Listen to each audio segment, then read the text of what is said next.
The stagecoach rolled into Ash Hollow under a sky the color of old gunmetal. Wheels groaned, hooves struck the hardpan, and the wind carried the smell of rain that would never come. When the door creaked open, a woman stepped down, black dress powdered with dust, gloved hand gripping a carpet bag like it held her last piece of the world. No one spoke. Even the horses stilled. The driver spat and tugged his hat. "End of the line, ma'am." She nodded once, her eyes sweeping over the town. A row of sagging buildings crouched under the weight of silence. The saloon doors flapped in the wind. The church bell hung crooked. A single crow hopped along the hitching post, pecking at something it shouldn't. Then a man in a black coat approached, tall, pale, the smell of lye and cold iron following him. "The undertaker." "Ma'am," he said softly, touching the brim of his hat. "You must be Miss Hensley." She tightened her grip on the bag. "I am." His eyes dropped, and his voice came like dust over gravel. "I'm sorry. You're a day too late. Thomas Hale's been laid to rest." The wind pushed through town just then, moaning between the buildings like something alive. She stood still as the storm of grit passed around her, eyes fixed on nothing. "How?" she asked. "Gunshot," he said. "McCready gang. 3 days ago. We buried him out by the ridge." Her jaw tensed. The undertaker shifted, uneasy under her stare. "You can take a room at Miss Dory's above the saloon," he offered. "Ain't much, but it's dry." She turned toward the horizon where the desert bled into the sky. "He wrote me last month," she murmured. Said the land was ready. The undertaker said nothing. The stagecoach rumbled off, leaving her alone in the road, veil fluttering against her throat. When she finally moved, it was toward the saloon. The piano inside stopped as soon as she opened the door. A dozen eyes watched her climb the stairs, her boots soft against the wood, the hem of her dress whispering like a ghost. In the small room above, she set down her bag and unlatched it. Inside lay a folded letter, the paper worn thin from travel. She opened it carefully, tracing the handwriting with her finger. "If I don't make it, the land's still yours. You'll be safe here if you stay strong." Outside, thunder growled across the plains. She folded the letter, slid it into her pocket, and crossed to the window. The rain still wouldn't fall, though the sky begged for it. Below, the saloon lights flickered, and the undertaker hitched a black horse to a wagon. She watched him go until the dark swallowed him whole. Then she blew out the lamp, her face half in shadow, half in the fading light. Somewhere beyond the ridge, coyotes cried. And in that sound, Ash Hollow learned. The bride who came too late wasn't leaving. The hammer struck again, sharp against wood, echoing down the valley. Clara drove the post deep into the dry earth, sweat cutting lines through the dust on her face. The sun glared down, merciless. The ranch looked more like a battlefield than a home. Half-built fences, a barn door hanging crooked, the ghosts of cattle prints lost in sand. Sheriff Mulligan sat his horse near the gate, hat low, chewing on a splinter of straw. "You ain't got to do all this alone, Miss Hensley," he said. "Place like this, it's bad luck now." Clara didn't look up. She set another post, shoulders trembling from effort. "Thomas's land," she said, driving the hammer again. "It'll stand." The sheriff sighed. "McCready's been seen down by the gulch again. You keep this up, you'll draw their eye. Better to sell, move east." The hammer dropped. She turned slowly, eyes hard and flat as river stones. "They already took something from me, Sheriff. Let's see what they try next." For a long moment, the only sound was the wind snapping the dry grass. Mulligan looked away first. By sundown, Clara sat on the porch, rifle across her knees. The horizon burned gold and red, the kind of color that never lasted. She watched it fade, every minute another nail, sealing a promise. From the saloon came the faint tinkle of a piano, and men's laughter carried thin by the wind. Somewhere out there, the McCreadys were laughing too. Later, in the stillness of the cabin, she lifted a loose floorboard with the butt of her gun. A small leather journal rested beneath, Thomas's handwriting filling its pages, neat but urgent. "McCready took half the herd. Sheriff won't act. Eli Boone says they'll come for the well next." She turned another page. "If I fall, the land must stay in her name. She'll know what to do." The lamp flickered, shadows crawling up the wall. Clara's fingers brushed the edge of a map tucked between the pages, a rough sketch of Dead Man's Gulch, marked with an X. She folded it, slipped it into her coat. By dawn, she was already riding, the pale light breaking over her shoulders like glass. The trail wound through jagged stone and dry bones of brush. Buzzards circled above. Near the canyon mouth, she found it, a single spent casing glinting in the dust, stamped with the same symbol branded on Thomas's cattle. The metal was cold, even under the sun.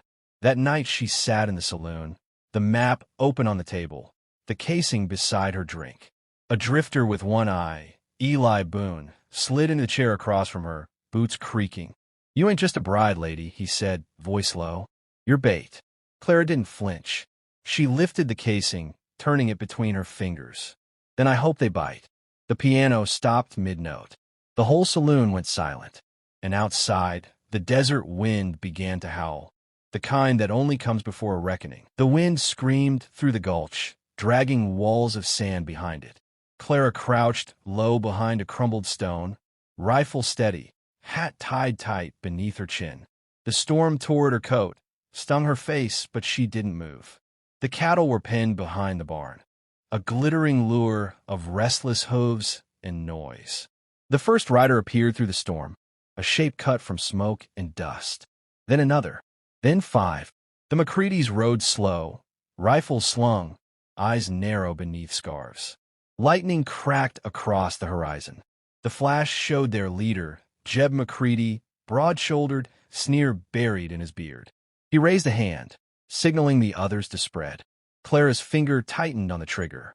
The rifle cracked, one shot, and a rider dropped like a sack of grain. The others shouted, ducking behind their horses.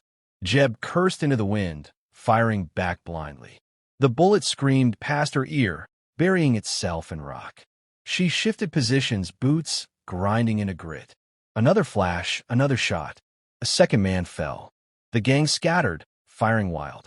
Dust and thunder swallowed everything. Clara kept low, calm, eyes tracking movement through the blur. Her breath came even, measured. Each pull of the trigger felt like punctuation, deliberate, final. Jeb shouted, "Come out, you witch! Ain't no use hiding behind rocks." She waited, watching him edge closer, his silhouette flaring with each lightning strike. Then she moved. She rose from cover, coat whipping around her, the barrel of her rifle gleaming like silver fire. Her shot hit the man nearest him in the throat. Another fell, trying to mount his horse. The storm rolled over them, dust turning the world blind. Jeb roared, charging through the haze. He slammed into her, sending both sprawling in the dirt. The rifle flew from her grip, vanishing in the wind. They fought in the sand, hands, fists, fury. Jeb's knife flashed, grazing her arm. She drove her knee into his gut, grabbed the pistol from his belt, and fired once. The sound was swallowed by thunder. Jeb stumbled back, clutching his side, red blooming through his coat. He looked at her with disbelief. "You ain't no bride," he rasped. She rose, breathing hard, the pistol still trained on him. Her hair whipped across her face, eyes cold and steady. "I was," she said quietly. He fell, boots dragging furrows through the dust. The wind began to die, the storm pulling itself back into the sky. Around her lay silence, broken fence posts, spent shells, and the smell of gunpowder drifting over the land. Clara holstered the gun, turned toward the faint glow of town in the distance.